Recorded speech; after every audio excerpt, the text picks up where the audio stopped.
Assalamualaikum warahmatullahi wabarakatuh. Alhamdulillahi rabbil alamin. Wassalatu wassalamu ala nabiyyina Muhammadin wa ala alihi wa sahbihi ajma'in. Asyhadu an la ilaha illallah wahdahu la syarika lah wa asyhadu anna Muhammadan abduhu wa rasuluh. Bapak Ibu jamaah yang dirahmati Allah, puji syukur kita panjatkan kehadirat Allah Subhanahu wa taala yang memberikan kita kenikmatan yang tidak terhitung jumlahnya.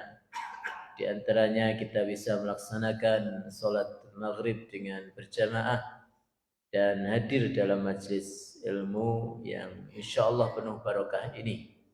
Salawat dan salam semoga tercurah, terlimpah kepada suri teladan kita, Nabi Agung Nabi Muhammad sallallahu alaihi wasallam, dan kepada seluruh keluarga beliau, kepada para sahabat, tabi'in, tabi'ut tabi'in, serta umat beliau hingga akhir zaman. Bapak Ibu jamaah yang dirahmati Allah, kembali kita lanjutkan bacaan hadis-hadis terkait adab Rasulullah sallallahu alaihi wasallam di dalam kitab Al-Adab Al-Islamiyah. Pada malam yang mulia ini kita masuk pada hadis yang ke-29. Hadis yang ke-30. Fa fi sahih al-Bukhari an Ibnu Abbas radhiyallahu anhuma qala. Di dalam kitab Sahih Bukhari dari Ibnu Abbas radhiyallahu anhuma, beliau berkata, haddatsatna Maimunatu qalat. Maimunah radhiyallahu anha menceritakan kepada kami, beliau berkata, sababtu lin Nabi sallallahu alaihi wasallam ghuslan. Ini terkait tentang tata cara mandi janabahnya Rasulullah sallallahu alaihi wasallam. Hadis diriwayatkan oleh Maimunah. Beliau menceritakan bagaimana Rasulullah sallallahu alaihi wasallam dalam mandi janabah. Ya, kita tahu bahwa Maimunah adalah istri Rasulullah sallallahu alaihi wasallam. Beliau berkata, "Sababtu lin Nabi sallallahu alaihi wasallam ghuslan." Satu waktu aku menuangkan air untuk Nabi, untuk mandinya Nabi sallallahu alaihi wasallam. Jadi beliau ini menyiapkan air untuk dipakai mandi. Tentu di sini maksudnya adalah mandi janabah oleh Nabi, yaitu suaminya sallallahu alaihi wasallam. Fa afragha bi yaminihi ala yasarihi. Maka kemudian beliau menuangkan dengan tangan kanannya ke tangan kirinya. Jadi beliau mengambil air dengan tangan kanannya dan kemudian dituangkan ke tangan kirinya. Fa ghasalahuma. Kemudian beliau membasuh keduanya. Ini urutan bagaimana hadis ini akan menjadi dasar tata cara mandi janabah. Thumma ghasala farjahu. Ya, setelah beliau menuangkan air dengan tangan kanan ke tangan kiri kemudian membasuh keduanya, thumma ghasala farjahu. Maka urutan yang berikutnya beliau membasuh kemaluannya. Thumma qala biyadihi al-ardha famasahaha bit-turab. Thumma ghasalaha. Kemudian beliau Nabi sallallahu alaihi wasallam menjulurkan tangan ke tanah. Kemudian beliau mengusapkan dengan tanah itu, mengusap tangan dengan tanah atau mengusap, jadi menjulurkan tangan ke arah tanah kemudian mengusapnya dengan tangannya. Tsumma ghasalaha. Kemudian setelah diusap dengan tanah, kemudian beliau membasuhnya, membasuh tangannya, mencucinya maksudnya. Tsumma tamadmada. Kemudian urutan berikutnya beliau berkumur, wastansyaqa, kemudian menghirup air ke dalam hidung, ke dalam hidung yang biasa dikenal dengan istinsyaq. Dan tentu di sini mirip seperti praktek ketika mau berwudu. Tsumma ghassala wajhahu, kemudian beliau membasuh wajahnya. Fa'afadha ala ra'sihi, kemudian beliau menuangkan air ke atas kepalanya. Tsumma tanahha faghasala qadamaihi, kemudian beliau menunduk dan kemudian baru membasuh kedua kakinya. Tsumma utiya bimindil, kemudian Maimunah mengatakan, aku bawakan beliau mindil. Mindil ini semacam handuk kalau zaman sekarang. Falam yanfud biha, beliau kemudian tidak mengambilnya. Jadi Bapak Ibu rahimakumullah, hadis riwayat Maimunah ini menjadi panduan kita dalam mandi janabah. Yang disebutkan dalam hadis ini, praktek mandi janabah yang dilakukan oleh Rasulullah SAW adalah pertama, beliau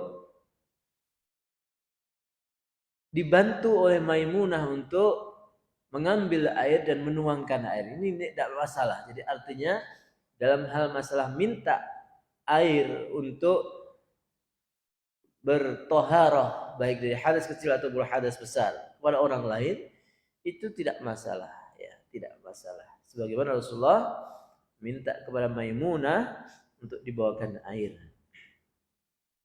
Kemudian beliau pertama adalah menuangkan air dari tangan kanan ke tangan kirinya, kemudian mencucinya. Sebagaimana kita pahami adalah praktek ketika kita mau berwudu juga mencuci kedua telapak tangan kita. Kemudian setelah itu beliau mencuci kemaluannya. Kemudian beliau menjulurkan tangan ke arah tanah, kemudian menggosoknya atau mengusap tanah itu, kemudian mencucinya. Ini praktek seperti ini di zaman sekarang mungkin bisa dianalogikan dengan memakai sabun. Ya. Di zaman dulu nggak ada sabun ya. Mungkin di zaman dulu, saya ingat waktu kecil Bapak Ibu, mungkin Bapak Ibu juga pernah mengalami mandi pakai lempung. Gimana? Jadi dulu saking desa niku lho nggih. Jadi saya umur 80-an itu kalau mandi di belik gitu ya. Di belik itu ada semacam lempung, jenengan tahu nggih lempung. Lempung itu tanah liat khusus ya, yang dia memang berbeda dengan umumnya tanah ya. Dan kita ambil ya, kemudian kita gosok-gosok di tangan itu dia seperti berbusa. Pernah ada yang kayak gini Pak? Ya. Jadi dia semacam berfungsi seperti sabun. Kemudian setelah kita pakai di tubuh kita, baru kita guyur. Wallah alam, mungkin tanah yang dimaksud dalam hadis ini ya semacam lempung yang biasa dipakai waktu kita kecil dulu. Ya.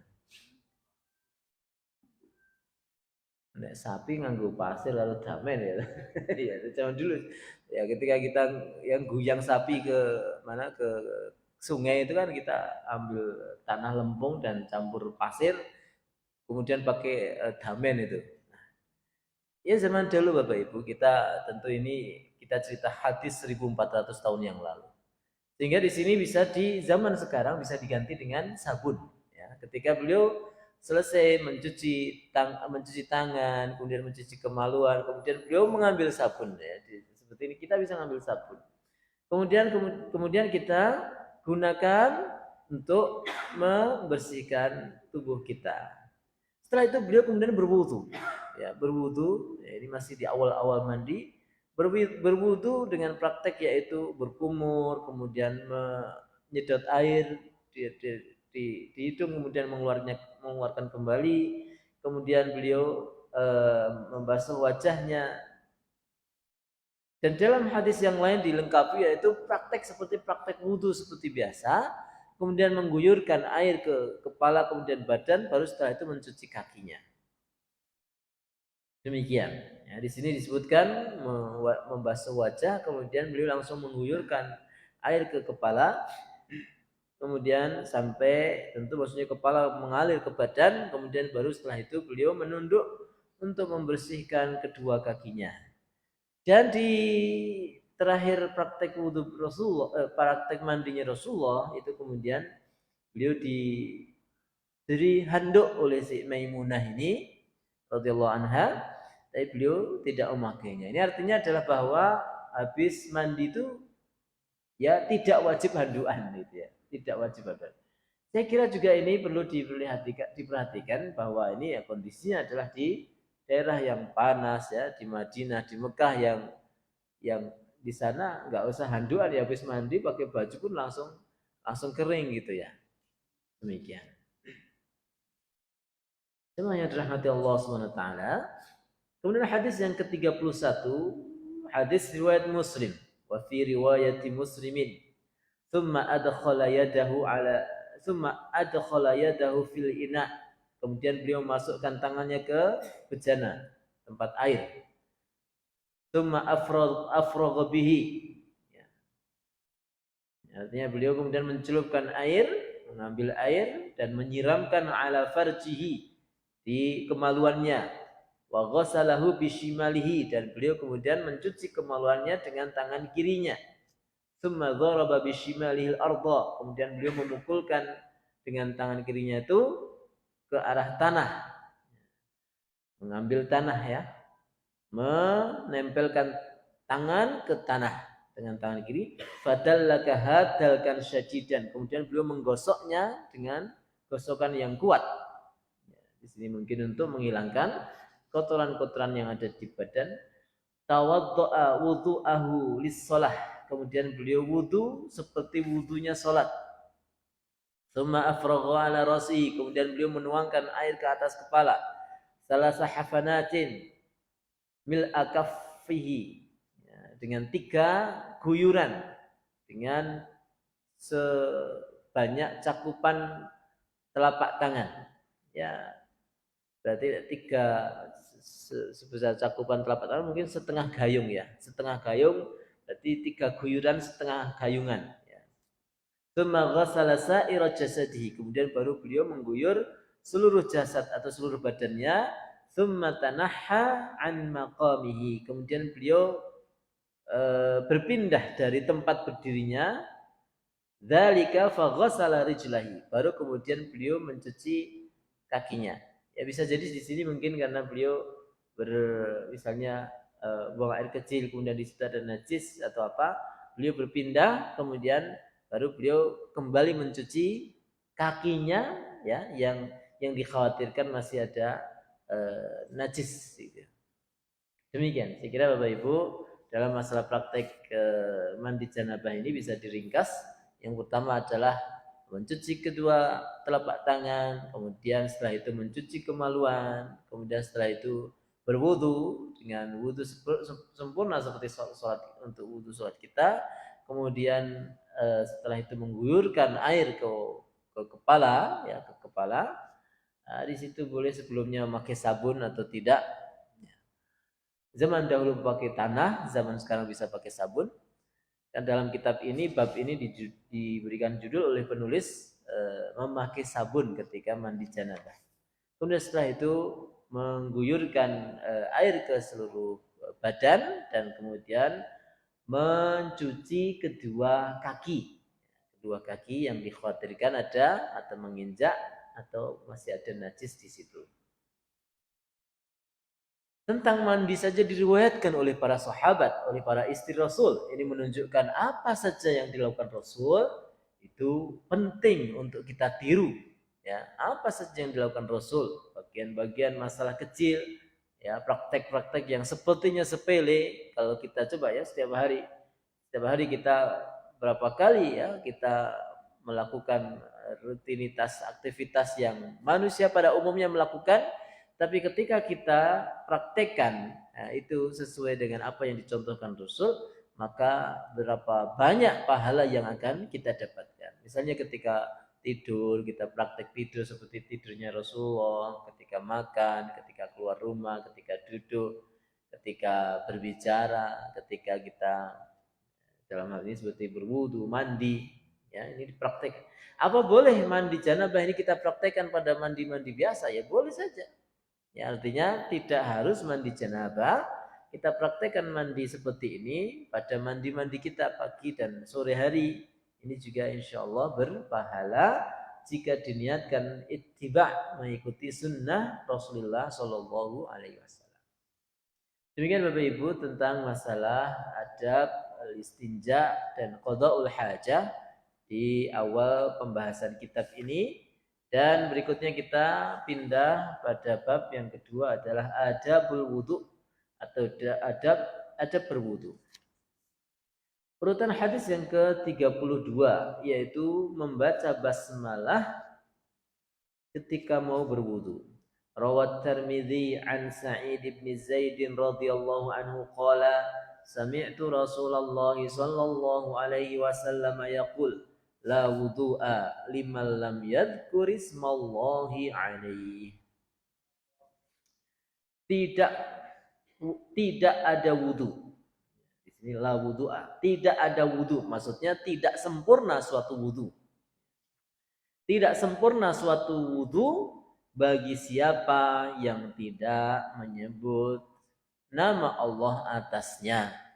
Menyebut nama Allah itu maksudnya adalah membaca Bismillah. Hadis ini hasan. Meski sanadnya dhaif, namun syawahidnya banyak. Dari Aisyah, Abu Sa'id, Abu Hurairah, Sahal bin Sa'ad, Anas. Ya. Jadi Bapak Ibu perlu diperhatikan ada beberapa status hadis-hadis dhaif yang dia itu naik derajatnya menjadi hasan. Jadi kalau cerita hadis itu tentang kekuatan hadis yang bisa jadi rujukan dan bisa kita jadikan pedoman, ya, itu ada hadis sahih. Sahih ini tentu sudah maklum semua bahwa dia hadis yang benar-benar bisa dipakai, bisa kita pakai hujjah sebagai dasar dari kita beribadah dan bermuamalah. Di bawahnya namanya hadis hasan. Nah hasan itu Bapak Ibu ada namanya hasan li dzatihi wa li ghairihi. Sahih juga sebenarnya. Sahih itu ada dua, li dzatihi dan li ghairihi. Hadis sahih li dzatihi itu ya hadisnya memang sahih gitu ya. Sanadnya bagus, riwayatnya hadis bagus, matan-matannya juga tidak ada yang bertentangan dengan nas-nas Al-Quran, nyambung pada Rasulullah, kuat secara periwayatannya. Kemudian hadis sahih li ghairihi itu adalah hadis hasan yang banyak sehingga derajatnya naik menjadi hadis sahih li ghairihi. Hadis sahih li ghairihi, sahih karena yang lain, kalau dibahasakan gitu. Sahih karena yang lain. Karena apa? Hadis hasan, maka naiklah derajatnya menjadi sahih. Kemudian urutan yang berikutnya hadis dhaif. Hadis dhaif itu hadis yang lemah. Hadis yang lemah itu ada namanya hadis lemah, ya, mungkin karena jalur periwayatannya. Misalnya ada si A yang meriwayatkan itu hafalannya lemah. Maka hadis yang dibawa itu menjadi hadis yang dhaif. Ya, hadis dhaif. Tapi tidak serta-merta hadis dhaif itu tidak bisa diamalkan. Ada hadis-hadis dhaif yang dia bisa diamalkan. Salah satunya apa? Hadis yang dhaif tapi jumlahnya banyak. Sehingga derajatnya naik menjadi hadis hasan li ghairihi namanya. Ya misalnya ya, dalam satu forum pengajian, kemudian Rasulullah bersabda, kemudian masing-masing dari jamaah itu meriwayatkan, saya mendengar Rasulullah bersabda demikian. Misalnya di situ ada 100 orang, ya. Kemudian masing-masing itu pada meriwayatkan. Saya mendengar Rasulullah bersabda demikian dari 100 orang itu. Kemudian setiap 100 orang itu meriwayatkan kepada orang lain yang tidak hadir dalam pengajian itu. Oh, saya mendengar si fulan yang hadir dalam pengajian Rasul itu, beliau meriwayatkan Rasulullah bersabda demikian. Kemudian sampailah ke satu perawi, dia lemah hafalannya misalnya. Lemah hafalannya. Maka hadisnya ini dhaif, menjadi hadis dhaif, hadis yang lemah. Tapi karena periwayatannya banyak, perawinya banyak, kebetulan dhaif semua gitu ya. Mungkin kalau zaman sekarang kalau kita jadi perawi hadis gitu, hadisnya dhaif kabeh gitu. Kenapa? Ya kita kan hafalan kita lemah sekali. Hafalan kita lemah, hafalan Qur'annya bukan lemah lagi, nggak punya hafalan. Ya, kalau di Al-Quran nggak punya hafalan. Karena perawi hadis itu dia harus memiliki ya, syarat yang sangat kuat sekali. Ya, di antaranya dia harus hafal Quran, dia nggak pernah menipu, dia hafalannya bisa teruji, nggak pernah keliru-keliru kalau ngomong. Pas hari ini ngomong ini ya besok ya tetap hadisnya sama karena dihafal. Nah hadis ini, hadis yang agak sedikit asing ini, hadisnya dhaif tapi karena periwayatannya banyak menjadi hasan li ghairihi. Maka Bapak Ibu, di sini hadis ini bisa kita gunakan dan bisa kita bagi hujah ya, bahwa ketika kita mau berwudu seyogyanya kita membaca basmalah. Karena Rasulullah sallallahu alaihi wasallam bersabda, la wudu'a, bukan dak sah di sini, enggak sempurna wudu seseorang yang tidak membaca basmalah. Jadi bagaimana bacanya ya cukup baca basmalah gitu ya, atau bismillah, maaf. Bacanya bismillah dengan menyebut nama Allah.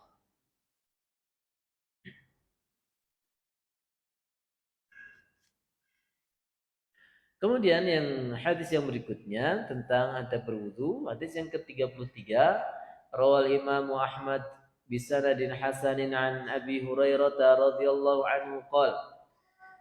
Imam Ahmad dengan sanad yang hasan dari Abu Hurairah radhiyallahu anhu berkata, qala Rasulullah sallallahu alaihi wasallam, Rasulullah sallallahu alaihi wasallam bersabda, laula nasyqa ala ummati la amartum inda kulli salatin biwudu'in aw ma'a kulli wudu'in siwakun wala akhartu isya'al akhirati ila thulutsil laili.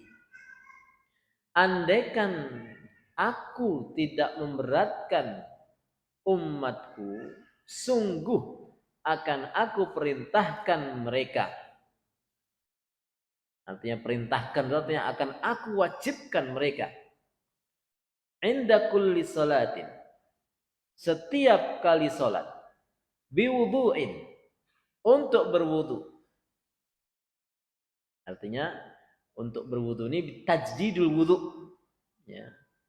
Ini dulu pernah kita bahas ya Bapak Ibu, tentang sunnahnya tajdidul wudu setiap kali salat meskipun tidak batal. Makanya saya kalau habis pengajian ini meskipun nggak batal, wudu lagi saya. Karena itu sunnah. Ini sebagaimana hadis ini, ya. Itu namanya apa? Tajdidul wudu. Rasulullah mengatakan, andaikan aku tidak memberatkan umatku. Ya. Ini artinya kalau jenengan tidak berat loh ya, jenengan tidak kesulitan, maka Rasulullah mengatakan akan aku wajibkan kepada mereka untuk berwudu setiap kali sholat. Inda kulli sholatin biwudu'in. Tapi kalau memberatkan ya tentu nggak masalah. Artinya jenengan nggak batal dari zuhur, asar, maghrib, isya orang batal ya orang nggak masalah. Jenengan wudu waktu zuhur tok nggak masalah. Tapi kalau mau berwudu setiap kali sholat itu utama. Au ma'akulli wudu'in siwakun. Atau aku akan wajibkan mereka, jika tidak memberatkan kata Rasul, untuk siwakan setiap kali berwudu. Ini juga sunnah. Ya, sunnah.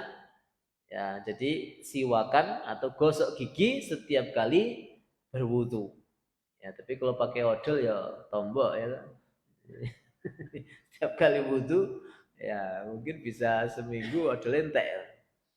Nah, kalau memang yang terbaik itu memang pakai siwak, ya pakai kayu arok namanya. setiap kali berwudu. Wala akhartu isya'al akhirati ila thulutsil laili. Dan aku akhirkan salat isya al-akhirah. Ini maksudnya salat isya itu nyebutnya salat isya al-akhirah. Ya maksudnya salat isya itu.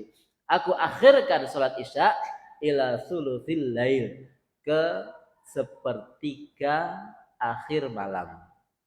Ya, jadi makanya isya kalau mau ikuti sunnah Rasul ya, kalau tidak berat, isya itu kalau bisa di sepertiga malam. Maaf ya, saya salah baca ya. Di akhir sepertiga awal malam. Susah gak menghafal? Dulu pernah kita bagi ya. Malam itu kan misalnya dari maghrib itu udah masuk malam ya. Misalnya jam maghrib, jam paling gampang jam 6 gitu aja lah ya. Jam 6 kemudian sampai ke jam misalnya subuh kita anggap aja jam 4 misalnya. Biar ngitungnya gampang. Ngomong hitungan matematika ngomong jam 6 berarti malam itu dari jam 6 sampai jam 4. Jam 6 sampai jam 4. Berarti berapa jam? 7, 8, 9, 10, 11, 12, 1, 2, 3, 4. 10. Ya betul ya? 10 jam. Berarti malam itu 10 jam. Nah Rasulullah itu membagi malam itu menjadi 3. Sepertiga awal, sepertiga tengah, sepertiga akhir. Jenengan kalau tahajud, utamanya kapan? Di sepertiga akhir. Sekarang kita bagi. Ini kita cerita tahajud dulu. Tahajud itu kapan toh? Utamanya tahajud itu mulai dari jam berapa? Ya berarti 10 dibagi 3. Berarti berapa? 3,3. Ambil dari jam 4 karena akhir ya. Berarti sekitar jam berapa itu? Jam katakanlah jam 2 kurang seperempatan lah mungkin ya, atau setengah 2 lah. Setengah 3, setengah 4, setengah 2, setengah 3, jam 3, pokoknya jam 4 kurangi 3 jam berarti berapa? Jam 1 ya? Ya jam 1-an lah. Ya. Jam 1-an itu adalah awal waktu paling gasik ya, awal waktu paling gasik untuk sholat tahajud. Nah kalau sholat isya melihat dari hadis ini, sholat isya terbaik itu kapan? Yaitu di akhir sepertiga awal. Berarti kalau diambil dari jam 6 berarti 7, 8, 9. Jam 9-an. Kalau misalnya kalau 10 dibagi 3 itu 3,3 ya berarti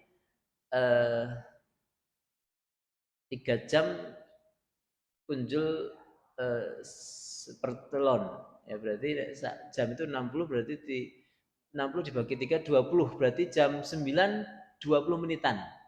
Kalau itu maghribnya jam 6. Kalau setengah 6 berarti ya ambil kurangi setengah jam berarti jam 9. Itu waktu isya yang terbaik. Waktu isya yang terbaik. Jadi nanti komatnya rada. Kalau tidak memberatkan. Maka dalam hadis ini juga laula an asyqa, kalau tidak memberatkan. Maksud saya begini Bapak Ibu, kalau jenazah satu waktu ya hadir dalam sebuah pengajian dan kebetulan di situ masjidnya itu masjid memang bisa dikondisikan. Masyarakatnya sudah paham sunnah Rasul. Misalnya masjid pesantren. Kemudian di situ komatnya kok dilamakan karena misalnya yang mengisi adalah ustadz dari luar kota. Dari ba'da maghrib beliau start pengajian. Kemudian mau dibablas ke lama, itu jangan kaget, ada dalilnya. Ya, ada dalilnya. Ya misalnya isya jam 7 monggo adzan, tapi kemudian komatnya jam 9. Supaya apa? Pengajiannya nyambung dari ba'da maghrib, karena mungkin beliau ada kegiatan tempat lain lagi. Supaya apa? Supaya kita tidak kaget aja. Ini ada hadisnya. Rasulullah mengatakan, andaikan tidak memberatkan, sekali lagi, andaikan tidak memberatkan umatku, maka sungguh akan aku perintahkan pertama, wudhu setiap kali sholat fardu. atau setiap kali sholat, mau sholat wudhu, sholat wudhu. Yang kedua adalah siwakan setiap kali wudhu. Kemudian yang ketiga melakukan sholat di akhir dari sepertiga awal isya, sholat isya, khusus isya. Sehingga sholat isya ini. Nah, tapi dalam hal ini adalah berjamaah. Okay? Jadi jangan kemudian lu jangan kok saling betul ketok ling isyaan, Pak. Ini pun ngaji oleh Mas Romanto. Kalau tak ngisak teng griya mawon. Nah niku keliru kalau itu. Ya. Artinya di sini sholat isya di akhir waktu itu dikatakan sholat isya yang afdal kalau bareng-bareng berjamaah di masjid. Ya, bukan sendirian. Bisa jadi kalau alasan keset ya tuh, ora tau nang masjid ya tuh. Wah, kula ngisake akhir loh. Itu salah menafsirkan hadis ini.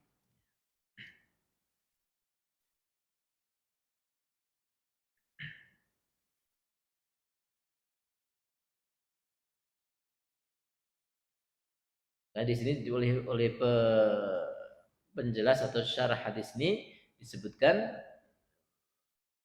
kesimpulan dari hadis ini yang pertama adalah disyariatkannya siwak bagi orang yang berpuasa bahkan meskipun setelah zawal. Ya.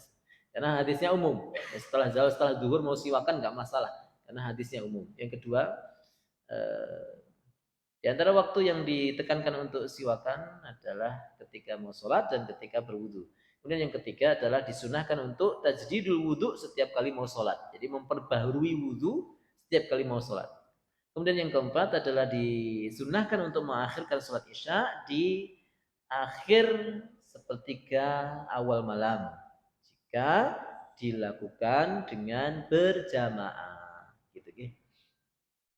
Tapi di sini nggak usah dipraktekkan Pak, nanti tidak bubar kabeh. Nah, di sini karena apa? Menyulitkan, ya menyulitkan. Kalau di pesantren atau di monggo biasanya orang pada maghrib terus sampai jam 9. Tapi sekali lagi ini dilakukan oleh bersama dan keputusan dilakukan oleh imam. Ya, nggak boleh makmum itu mengintervensi atau mengusulkan kayak apapun ya. Imam pemutus dalam hal ini. Imam mau menjamak misalnya hujan, imam mau menjamak, imam nggak mau menjamak, makmum kudu manut. Itu manut jangan nyempal menjadi khawarij, artinya memberontak dari keputusan imam. Imam di sini mau rada suwele komat atau cepat itu adalah haknya imam. Adzan haknya muadzin, qomat haknya imam. Isbaghul wudu. Kemudian hadis yang ke-34 tentang menyempurnakan wudu. Fa fi sahihaini an Nu'aim bin Abdullah al-Mujmir qala dalam hadis Bukhari dan Muslim dari Nu'aim bin Abdullah al-Mujmir beliau berkata Ra'aitu Rasulullah Ra'aitu Abu Hurairah radhiyallahu anhu Ra'aitu Abu Hurairah radhiyallahu anhu. Saya melihat Abu Hurairah radhiyallahu anhu yatawaddau, beliau berwudu fa ghassala wajahahu, kemudian memulai membasuh wajahnya, fa asbaghal wudu, kemudian menyempurnakan wudunya. Ya, artinya menyempurnakan wudunya ini benar-benar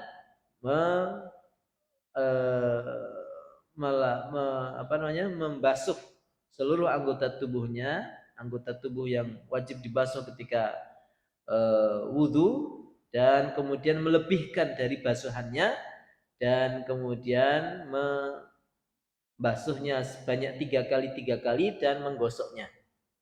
Ini menyempurnakan wudu itu sekali lagi saya ulang. Di sini disebutkan Abu Hurairah dilihat oleh perawi hadis ini berwudu. Beliau pertama wudunya adalah membasuh wajah dan menyempurnakan wudu. Apa yang dimaksudkan menyempurnakan wudu? Yang pertama adalah membasuh anggota tubuh wudu itu dengan sempurna, kemudian melebihkan dari basuhannya, kemudian membasuhnya 3 kali, kemudian yang terakhir menggosoknya. Ini penting ya. Membasuh, menyempurnakan wudu berarti ya, misalnya tangan, berarti harus disempurnakan tangan basuhannya dari ujung kuku. Misalnya kukunya panjang ya harus dibasahi bawahnya, gitu. Jangan memanjangkan kuku, ya. Karena kalau di bawah kuku itu pas wudhu masih ada yang kering, wudhunya jenengan nggak sah, sholatnya jenengan nggak sah juga. Makanya potong kukunya, potong kukunya. Di samping itu bersih dan itu menjadi istilahnya fitrah di dalam agama kita. Nanti juga akan aman ketika kita berwudhu. Basahi semua ya, sampai di siku. Ini yang namanya menyempurnakan wudhu yang pertama. Kemudian menyempurnakan wudhu yang kedua adalah melebihkan dari basuhan yang wajib, berarti naik sedikit sampai tengah lengan. Ya, tapi tidak perlu sampai pundak. Kalau sampai pundak itu berlebihan, sampai tengah lengan. Ini yang kedua. Kemudian yang ketiga, membasuhnya 3 kali. Ya. Kemudian yang keempat adalah menggosoknya. Enggak cuma dituruh ya, tapi digosok. Ini maksud dari isbaghul wudu atau menyempurnakan wudu. Meskipun semua itu adalah sunnah, tapi karena itu dilakukan Rasul, dipraktikkan oleh Abu Hurairah radhiyallahu anhu, maka hendaknya kita tiru. Tsumma ghassala yadahul yumna, kemudian beliau membasuh tangan kanannya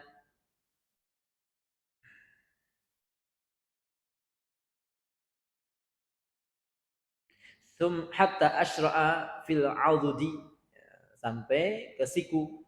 Tsumma yadahul yusra, kemudian membasuh tangan kirinya hatta asyra'a fil 'ududi, ya sampai siku.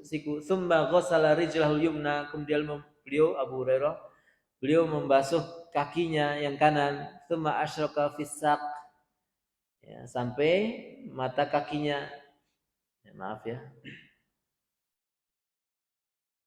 Maksudnya masa kaki, maksudnya di sini memasukkan ya. Artinya bukan hanya sampai tapi mata kakinya terbasuh juga. Tsumma ghassala rijlahul yusra, kemudian beliau membasuh kaki kirinya hatta asyra'a fis saq, sampai mata kaki. Tsumma qala hadak, kemudian Abu Hurairah mengatakan hakadza raaitu Rasulullah sallallahu alaihi wasallam yatawadda. Demikian aku melihat Rasulullah sallallahu alaihi wasallam berwudu. Qala Rasulullah SAW, kemudian Rasulullah bersabda, antumul ghur, kalian adalah al-ghur. Al-ghur ini adalah warna putih yang ada di jidatnya kuda. Al-muhajjaluna yaumal qiyamah. Muhajjalun ini adalah warna putih yang ada di kaki depan dan kaki belakang kuda. Yaumal qiyamah, pada hari kiamat. Jadi Rasulullah mengatakan cara wudhu yang seperti ini dengan melebihkan dari basuhan, kemudian menggosok, kemudian membasuhnya 3 kali. Beliau mengatakan kalian itu seperti al-ghurrul muhajjalun, seperti jidat kalian itu berwarna putih dan tangan serta kaki kalian akan berwarna putih, seperti putih dari warna kuda yang memiliki kulit yang berwarna atau bulu yang berwarna hitam. Artinya di hari kiamat nanti, jadi Rasulullah itu memakai perumpamaan yang mudah dipahami oleh para sahabat, yaitu pada benda-benda di sekitarnya. Gambarannya beliau mengatakan, kalau kalian itu berwudu seperti ini, maka di akhirat nanti jidat kalian itu akan bercahaya, tangan dan kaki kalian itu akan bercahaya di saat yang lain tidak bercahaya. Gitu ya. Kenapa? Karena pengaruh air wudu yang biasa disebut al-ghurrul muhajjalun.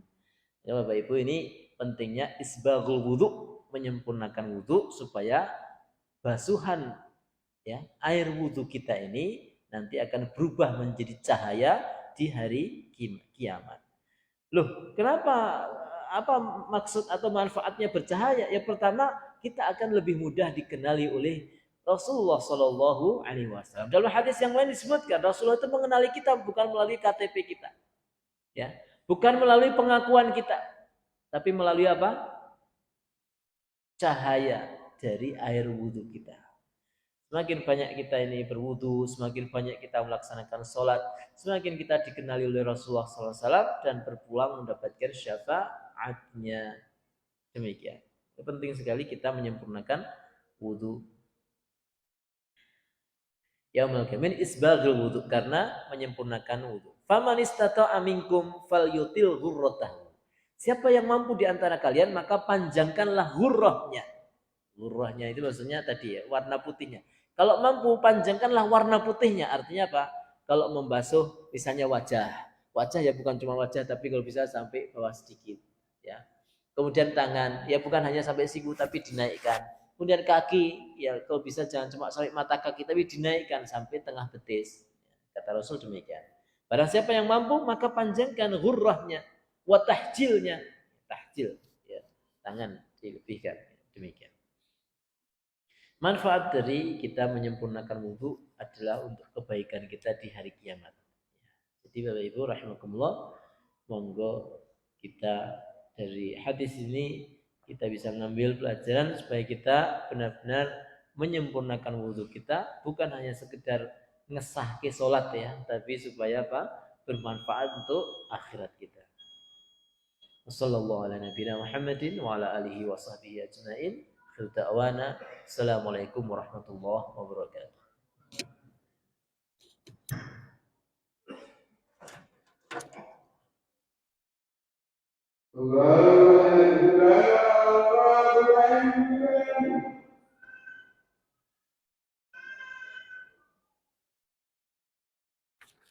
Allah